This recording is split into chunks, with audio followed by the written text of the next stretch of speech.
blue and the patient's still agitated, you know, when you're projecting blue to the part of the body and you're still seeing twitching.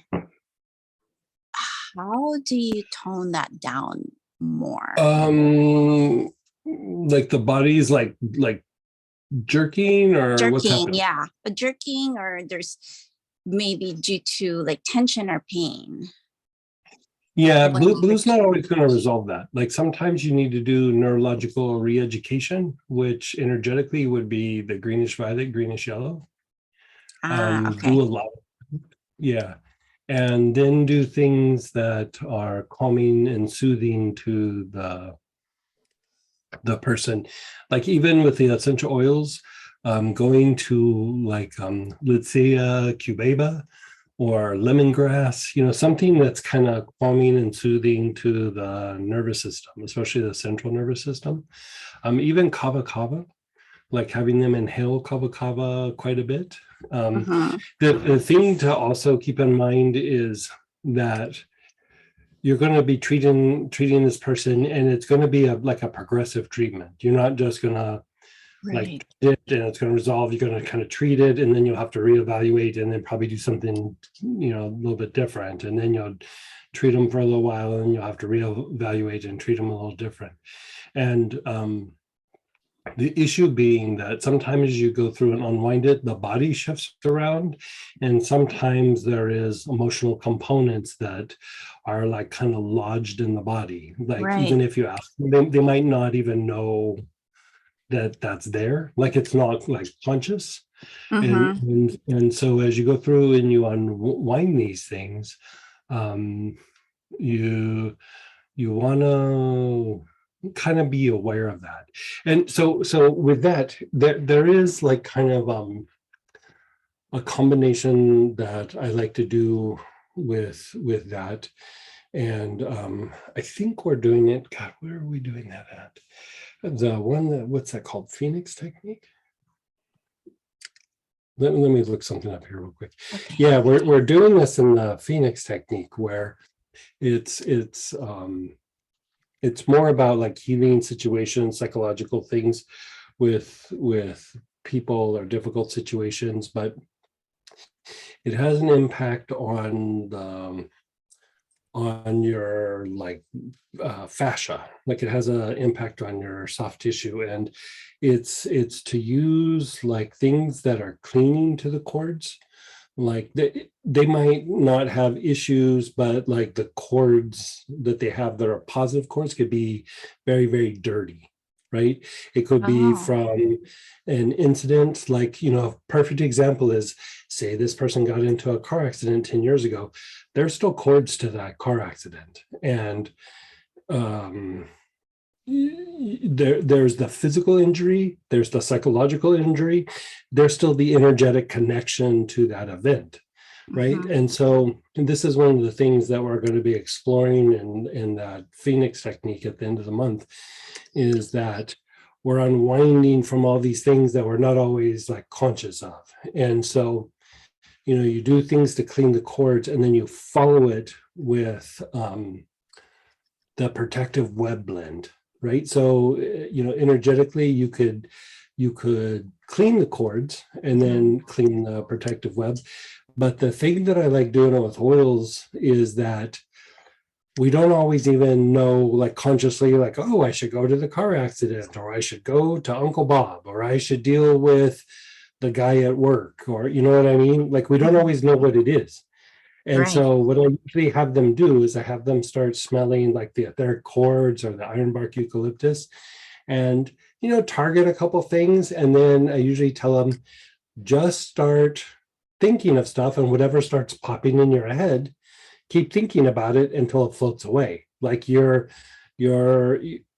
like in meditation, you let like a thought go through, and then you go, oh, I'm just going to observe it, and I'm going to let it pass by. This is almost like, okay, a thought comes in, I'm going to hold on to it as hard as I can while I'm inhaling this ironbark eucalyptus, and then when it floats away, it floats away. Like I'm going to hold on to it until I can't grip it anymore, right? And so you're literally like deflating that balloon. You know, you're literally allowing that to pass. And what happens is, there's this overlapping of the different components of the energy anatomy where, we look at them very like in a kind of a linear way, but it's more like a circle, like where this does this, and then it affects this, and then that affects that. And like, it's not necessarily this step, this step, this step. You do it when you're doing healing, but you almost kind of start just going back and forth with everything, right? So after you do the cleansing of the cords, you go through and you start to do the protective webs. And that allows for more things to come out. Then go back to the iron bark, or the etheric cord blend, and do it more. And they'll just literally flush out a bunch of things that they're attached to that are causing them problems and causing them to like somaticize it in their body, to have like weird lower emotions that they can't explain, to have repetitive thoughts that they can't let go of. You kind of go through and you just keep flushing it out, and then after that, then you flush it out of the next level, which is out of the energy body. And so, in the class, there's a few more things that we would do to kind of change how the body reacts to these things. But still, even if you just focus on those two things, it'll produce a substantial effect. And so if you're coming into a session where you're like, I don't know what this person needs. Like, how many times have you entered into a situation where they have a whole list of symptoms, or you're doing something and you're like, I don't know if this is working or not. I mean, like, I'll use this example. I think I've talked about this person before. She presented to me with migraines. I did everything I knew how to treat migraines. I mean, I did everything. Nothing was phasing it. And I'm like, just like, ugh. I mean, it wasn't even phasing it a little bit. Like, I was like, I've worked on this for like 3 or 4 months and I have made no progress. And so, at one point you just step back and you go, what could I do? Like, I don't know what else to do. Like, I have a pretty deep bench treating that kind of stuff. And I went through it all.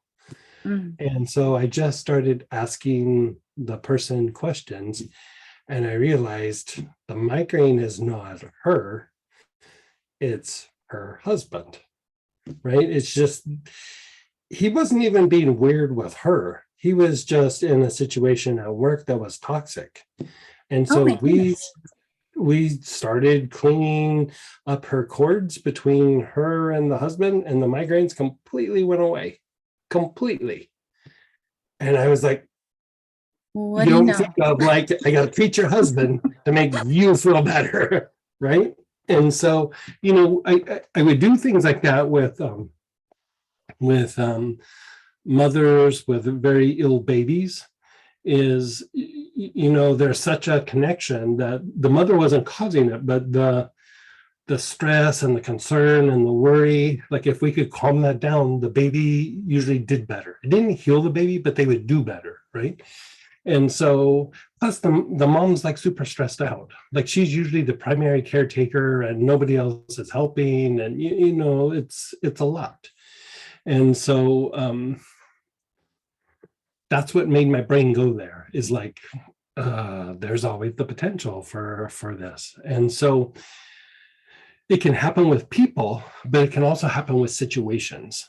A perfect example is like a PTSD patient that maybe had a really bad car accident, or had a really bad injury, or had a really bad health crisis, or had a big blow up at work or with a circle of friends, or when we were doing abuse stuff with people, this was a big component of it as well. It's just cleaning out all the connections to the family members, friends.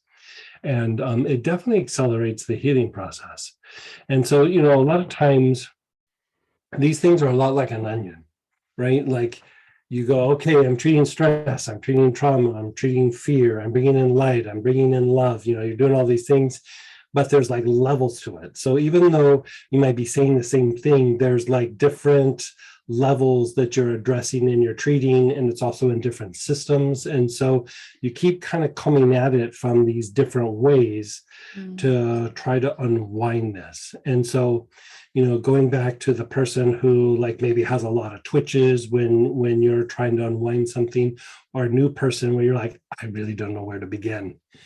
You don't even have to direct them to say, think of Uncle Bob or think of work. Just have them start inhaling their cords or the ironbark eucalyptus and let it just start unwinding and go, okay, just tell me some of the things that pop through your mind. And it almost will like bring it up, like, because you're releasing it. And as you release cords or cut cords, the things come to the surface because they're either releasing or they're trying to survive still. Like you have thought forms that are buried in you that you start breaking down the energy, and all of a sudden they come to the surface because they need food, like they're trying to survive. And so by going through and doing this, it's almost like a way of just saying, tell me what's bothering you, but you're doing it with some oils. Like, just tell me what's bothering you. And then it comes up, and then you go through and you address it. So you just go back and forth with the ironbark and the protective web. And then after a little bit of time, just whatever starts to come up. Usually it's the back solar plexus. Usually it's the throat. It can be the basic or the sex chakra. Pretty much that's it. Like sometimes it's the ajna, but it's usually the back solar plexus is super congested. If somebody's really been grinding on them, it's the the basic. And then a little bit of cleanup other places. And then you kind of have an idea of where this person is going.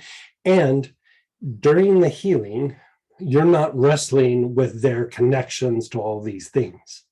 Right? Because that's the issue is when you start going through and you're doing a healing and, they're like, oh, you know what? My back hurts, but I got negative cords from people at work. I got this weird connection with Uncle Bob. I was in a car accident. This thing is going on. I'm spending way too much time reading the news. Like all these things are like cords, right? And the more that you unwind that, the more you get to deal with the person, like in the state that they're ready to make a shift or a change. Because even if you start changing the thing with the back is like, okay, I'm getting a little bit better, but what about Uncle Bob? What about this? What about that? What about this? What about that? I can only change so much because I have all these things connected to me. And even if you cut cords, it's good, but not all of these connections are necessarily negative. They could be positive cords that are super contaminated. So if you go through and you just clean those things out, then it makes it easy to get in and go, now let's deal with your back or your neck or your shoulder or whatever it is. So interesting. Super. Because I have this person, every time I see her mother's a little crazy. Every time I see her, the mother calls before the healing or during the healing. Probably shortly after you cut the cords between her and her mom. Like we used to joke way back in the day. It's like, hey, I haven't heard from my friend, but they'll call in a little bit, because it's the truth. Like they want to reestablish the connection. So even with situations like that, the more that you clean it, and then when it cuts, less likely for there to be reconnections. We're really going to explore this at the end of the month. Okay. I'm not going to be there, but I'm going to get the recording. Yeah. And So we're going to be talking about it for a while. So even if, I'm sure you'll get it in one way or another. All right. Well, thank you so much, Greg. Makes so much sense now.